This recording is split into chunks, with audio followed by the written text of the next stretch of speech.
अध्याय 7 निर्धनता। निर्धनता निर्धनता क्या होता है? निर्धनता से अभिप्राय। निर्धनता क्या है? निर्धनता से अभिप्राय जीवन की मूलभूत आवश्यकताओं की पूर्ति ना होना। जीवन की जो अनिवार्य वस्तुएं हैं उन अनिवार्य वस्तुओं की पूर्ति ना होना। अनिवार्य वस्तुओं में भोजन, वस्त्र, मकान, शिक्षा और स्वास्थ्य, यानी रोटी, कपड़ा, मकान, शिक्षा और स्वास्थ्य। जिस व्यक्ति के पास रोटी, कपड़ा, मकान, शिक्षा और स्वास्थ्य नहीं है, ये सुविधा उपलब्ध नहीं है, मूलभूत आवश्यकता नहीं है, उसके पास मूलभूत आवश्यकताओं की पूर्ति नहीं हो रही है, तो वह व्यक्ति गरीब माना जाता है। यानी जीवन की मूलभूत आवश्यकताओं की पूर्ति ना होना गरीबी कहलाता है। जीवन की मूलभूत आवश्यकताओं की पूर्ति ना होना गरीबी कहलाता है। जिस व्यक्ति के पास ये मूलभूत आवश्यकताएं नहीं होती हैं वह व्यक्ति गरीब होता है। निर्धनता के प्रकार। निर्धनता दो प्रकार का, सापेक्ष निर्धनता और निरपेक्ष निर्धनता। सापेक्ष निर्धनता में जो विभिन्न राज्यों, देशों, प्रदेशों, शहरों, गांवों को आपस में तुलना करके निर्धनता को मापा जाता है वह सापेक्ष निर्धनता कहलाती है। वही निरपेक्ष निर्धनता के अंदर एक निर्धनता रेखा निर्धारित किया जाता है और उस निर्धनता रेखा के हिसाब से गरीबी का पता लगाया जाता है। दो तत्वों के आधार पर निर्धनता रेखा क्या की जाती है, निर्धारित की। एक आय को लेकर के, एक कैलोरी को लेकर के। आय इनकम को लेकर के। ग्रामीण क्षेत्रों में अगर एक व्यक्ति प्रति माह का 816 रुपये या उससे कम कमा रहा है तो वो गरीब माना जाता है। वहीं शहरी क्षेत्रों के अंदर 1000 या उससे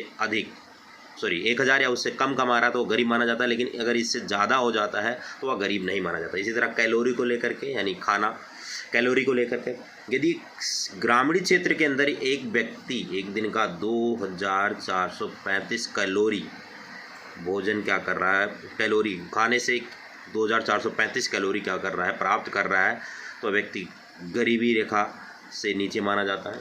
और यदि शहरी क्षेत्र में रह रहा है और शहरी क्षेत्र के अंदर वो 2045 कैलोरी या उससे नीचे प्राप्त करता है तो वो गरीब माना जाता है, लेकिन अगर इससे ज़्यादा हो जाता है तो वह गरीब नहीं माना जाता। तो ये निर्धनता रेखा के माप है।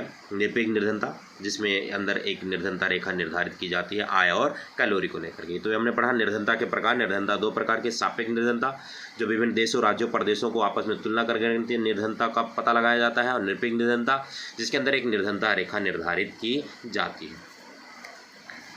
निर्धनता के कारण। कारण क्या है? निर्धनता के कारण क्या है? निर्धनता का पहला कारण है अल्प विकसित अर्थव्यवस्था के संदर्भ में निर्धनता के कारण। भारतीय अर्थव्यवस्था अल्प विकसित है। अल्प विकसित का मतलब जिसका विकास नहीं हुआ, विकासशील है, विकास की प्रगति पर है। तो निर्धनता का कारण पहले अल्प विकसित अर्थव्यवस्था के संदर्भ में निर्धनता का कारण, जिसके अंदर पहला रीजन आता है राष्ट्रीय उत्पाद का निम्न स्तर। भारत के अंदर जो राष्ट्रीय उत्पाद का स्तर है वो काफ़ी ज़्यादा कम रहा। कुल राष्ट्रीय उत्पाद जनसंख्या के आकार की तुलना में काफ़ी ज़्यादा कम है। इसी कारण प्रति व्यक्ति आय भी कम है। इसी कारण लोगों की आय क्या है, प्रति व्यक्ति आय भी कम है। और देश की जो प्रति व्यक्ति आय है, भारत की जो देश की प्रति व्यक्ति आय है वो एक निर्धनता रेखा के, निर्धन देशों की निशानी है। निर्धनता रेखा की क्या है? निशानी है। निर्धनता की निशानी यानी जो भारत की जो प्रति व्यक्ति आय है बहुत ही कम है। भारत की जो प्रति व्यक्ति आय है बहुत ही कम है, जो कि एक गरीब देशों में आता है। विकास की कम दर। भारत में विकास की दर बहुत ही कम है। भारत में विकास की दर कम है। भारत में पंचवर्षीय योजनाओं के दौरान विकास की दर बहुत ही कम रही है, बहुत ही कम रही। भारत की अगर जीडीपी 5% क्या होती है, बढ़ती है, तो साथ में देश की जनसंख्या 2% क्या हो जाती है, बढ़ जाती है। अर्थात रियल में विकास कितना हुआ, 3% की ही जीडीपी क्या हो रही है, बढ़ रही है। तो विकास की दर ही बहुत कम हो रही है। जनसंख्या का अधिक दबाव। जनसंख्या दिन पर दिन बढ़ता जा रहा है, जनसंख्या का दबाव बहुत ज़्यादा है। जनसंख्या बढ़ने के कारण भी प्रति व्यक्ति संसाधनों की कमी हो रही है, और प्रति व्यक्ति संसाधन जब कम हो रहे हैं तो गरीबी और भी क्या होती जा रही है, बढ़ती जा रही है। स्फीतिक दबाव। स्फीतिक दबाव का मतलब है कीमतें लगातार क्या होती जा रही हैं, बढ़ती जा रही हैं। कीमतों के बढ़ने के कारण भी निर्धनता दिन पर दिन बढ़ती जा रही है। चिरकालिक बेरोजगारी। चिरकालिक बेरोजगारी। भारत में चिरकालिक बेरोजगारी व अल्प रोजगार पाया जाता है। चिरकालिक बेरोजगारी यानी इसका मतलब है बहुत सारे लोग ऐसे होते हैं जिनको लंबे समय तक काम ही नहीं मिल पाता, और काम ना मिल पाने के कारण उनके पास आय नहीं हो पाती। आय ना हो कारण गरीबी और भी बढ़ती जाती है। पूंजी की अपर्याप्तता। आप कोई व्यवसाय शुरू करना चाहते हैं, व्यवसाय शुरू करने के लिए पूंजी चाहिए। पूंजी ना हो पाने के कारण भी गरीबी बढ़ती जा रही है। योग्य एवं निपुण उद्यमकर्ताओं का अभाव। सकल घरेलू उत्पाद की समृद्धि के लिए निपुण एवं योग्य उद्यमकर्ताओं की आवश्यकता होती है। दुर्भाग्यवश भारत में कुशल उद्यमकर्ताओं का अभाव है, यानी भारत के अंदर योग्य एवं निपुण उद्यमकर्ता नहीं है। फलस्वरूप उत्पादन प्रक्रिया तीव्र नहीं हो पाती है, और उत्पादन प्रक्रिया तीव्र ना होने का मतलब रोजगार नहीं मिलता, और रोजगार ना मिल पाने के कारण आय नहीं बढ़ती इनकी, और आय नहीं होता, और आय ना होने के कारण गरीबी बढ़ती जा रही है। आधारिक संरचना का अभाव है। भारत के अंदर आधारिक संरचना जितनी मात्रा में चाहिए, स्कूल, कॉलेज, हॉस्पिटल, यातायात के साधन, परिवहन, जितनी मात्रा में चाहिए उतनी मात्रा में उपलब्ध नहीं है, जिसके कारण गरीबी है।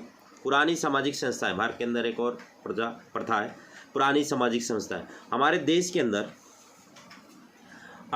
देश की अर्थव्यवस्था का मूल सामाजिक आधार पुरानी सामाजिक संस्थाएं हैं, जैसे जाति प्रथा, संयुक्त परिवार प्रणाली, उत्तराधिकारी के नियम। तो ये सारे के सारे पुरानी सामाजिक संस्थाएं हैं, जिसके कारण भी गरीबी। तो ये गरीबी के अनेक कारण, जिसके कारण भारतीय अर्थव्यवस्था के अंदर काफ़ी अधिक मात्रा में गरीबी है, और ये गरीबी दिन प्रतिदिन बढ़ती जा रही है। अगला पॉइंट आता है आय के असमान वितरण के संदर्भ में निर्धनता। भारत के अंदर आय का वितरण असमान, आय का वितरण क्या है? असमान। असमान का मतलब है जो अमीर वर्ग के लोग हैं उनके पास बहुत ज़्यादा पैसा है, और जो गरीब वर्ग के लोग हैं उनके पास खाने के लिए, रोटी के लिए भी मोहताज। तो गरीबी असमान वितरण के संदर्भ में भी निर्धनता है। भारत के अंदर आय का वितरण बहुत ही असमान है। देश की 20% जनसंख्या के पास, देश की 20% जनसंख्या के पास 20% जनसंख्या के पास तकरीब आय का 53 से 54% भाग है। 20% पॉपुलेशन ऐसी है जिनके पास पूरे देश की आय का 53 से 54% आय का भाग है। बाकी बचे 80% लोग, और इनकम बची 47%। जिसमें से 20% लोगों के पास, 40% लोगों के पास आय का तकरीब 40% भाग है।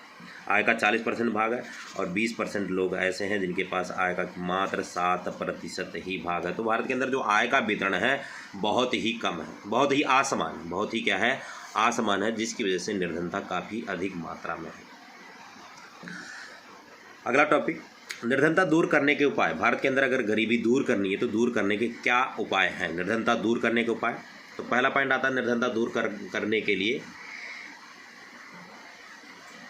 आर्थिक विकास की गति को बढ़ाकर या तीव्र करके निर्धनता का सामना किया जा सकता है। आर्थिक विकास की गति को बढ़ाकर या तीव्र करके निर्धनता का सामना किया जा सकता है। आर्थिक विकास की गति को बढ़ाने का मतलब है जीडीपी में वृद्धि की। यदि जीडीपी बढ़ेगी तो जीडीपी बढ़ने का सीधा सा मतलब है उत्पादन के स्तर में क्या हो रही है? वृद्धि। और यदि उत्पादन के स्तर में वृद्धि होती है, उत्पादन अगर क्या होता है? बढ़ता है। उत्पादन अगर बढ़ता है, उत्पादन बढ़ेगा तो रोजगार का अवसर बढ़ेगा, रोजगार बढ़ने से लोगों की आय बढ़ेगी, और आय बढ़ने से गरीबी दूर होगी। दूसरा उपाय राजकोषीय उपाय तथा कानूनी उपाय। राजकोषीय उपाय और कानूनी उपाय, इसके अंदर दो उपाय। राजकोषीय उपाय है एक, और एक कानूनी। राजकोषीय उपाय का मतलब ये है कि जो अमीर वर्ग के लोग हैं, अमीर वर्ग के लोगों पर अधिक से अधिक कर का बोझ डाला जाए, यानी कर की दरों को क्या कर दिया जाए? बढ़ा दिया जाए।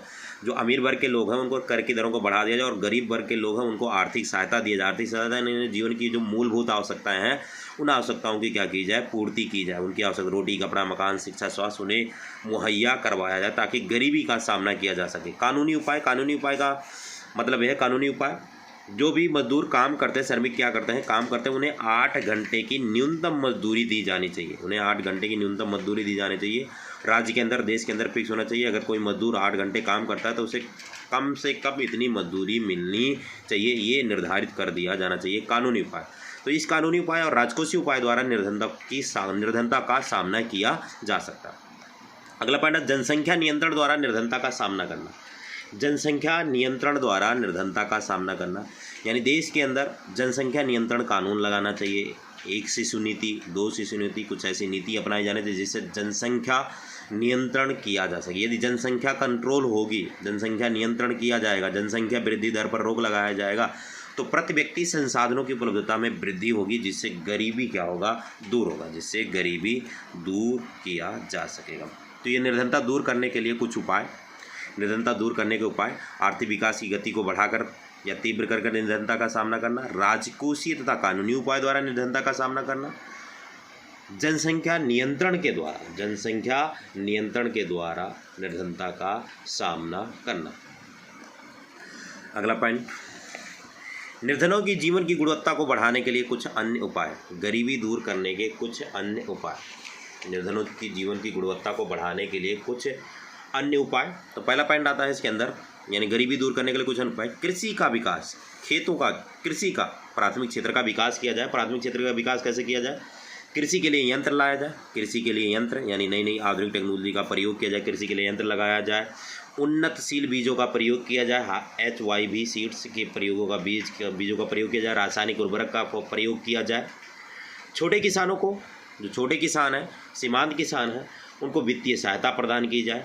भूमिहीन किसानों को भूमि दी जाए, तो इससे गरीबी को क्या किया जा सकता है? दूर किया जा सकता है। यानी कृषि में यंत्र लगाया जाए, छोटे किसानों को वित्तीय सहायता प्रदान की जाए, भूमिहीन किसानों को भूमि दी जाए, उन्नतशील बीजों का प्रयोग किया जाए, इससे गरीबी दूर की जा सकती है। कीमत स्तर में स्थिरता, एक पॉइंट ये कि कीमत स्तर में स्थिरता लाई जाए।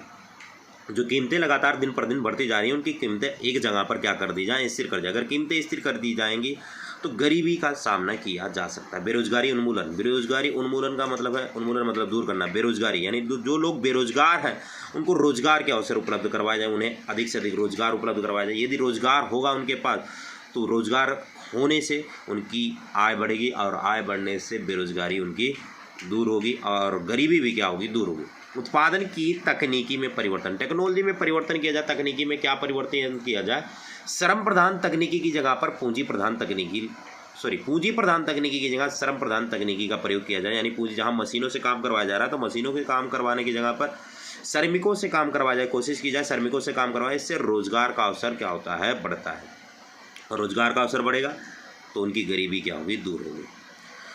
निर्धनों की न्यूनतम आवश्यकताओं का प्रावधान, जो निर्धन लोग हैं उनकी न्यूनतम आवश्यकता, रोटी, कपड़ा, मकान, शिक्षा, स्वास्थ्य, न्यूनतम आवश्यकताएं हैं, उनकी न्यूनतम आवश्यकताएं क्या की जानी? पूरी की जानी चाहिए। इससे गरीबी का सामना किया जा सकता है। पिछड़े क्षेत्रों पर विशेष ध्यान, जो भारत के अंदर पिछड़े क्षेत्र हैं, नागालैंड हो गया, उड़ीसा हो गया, बिहार हो गया, उत्तर प्रदेश हो गया, ये भारत के काफ़ी ज़्यादा पिछड़े हुए क्षेत्र हैं, इन क्षेत्रों पर विशेष ध्यान दिया जाए। इनकी न्यूनतम आवश्यकताओं को पूरा किया जाए। जो गरीब वर्ग के लोग हैं इनकी न्यूनतम आवश्यकताओं को पूरा किया जाए ताकि गरीबी का सामना किया जा सके, गरीबी दूर की जा सके। स्वरोजगार के लिए अवसर, ऐसी पंचवर्षीय योजनाएं शुरू की जाए जिसमें लोगों को अधिक से अधिक रोजगार मिले, स्वरोजगार मिले, यानी खुद का काम मिले। खुद का काम मिलने से उनकी बेरोजगारी दूर होगी और बेरोजगारी दूर होने से उनकी जो निर्धनता का जो प्रॉब्लम है, निर्धनता का जो सामना कर रहे हैं, निर्धनता क्या होगी? दूर होगी। तो ये निर्धनों की जीवन की गुणवत्ता को बढ़ाने के लिए कुछ अन्य उपाय, यानी गरीबी दूर करने के लिए कुछ अन्य उपाय। कृषि का विकास किया जाए, कीमत स्तर में स्थिरता लाई जाए, बेरोजगारी उन्मूलन किया जाए, उत्पादन की तकनीकी में परिवर्तन किया जाए, निर्धनों की आवश्यकताओं का प्रावधान किया जाए, पिछड़े क्षेत्रों पर विशेष ध्यान दिया जाए, स्वरोजगार के लिए अवसर उपलब्ध करवाए जाए।